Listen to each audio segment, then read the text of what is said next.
Riverbanks General Cleaning, Shine.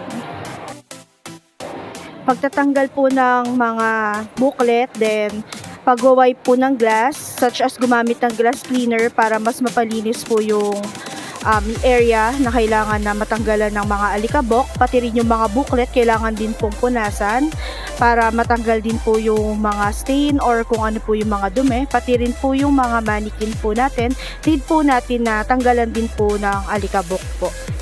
Pati din po yung sa ibabaw, sa ilalim ng bawat sulok po ng mga display po.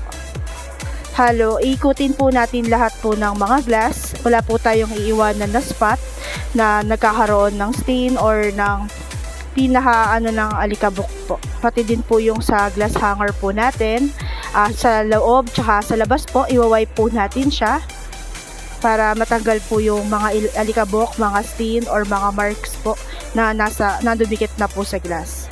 Pati din po dito sa mga display po natin sa Gift Ideas, sa loob ng mug, sa labas, at pati din po yung sa mga pinagpapatungan po, kailangan po natin siyang i-wipe po isa-isa. Para sa ganon, pag hinawakan ni customer, hindi po siya maalikabok or madumi po.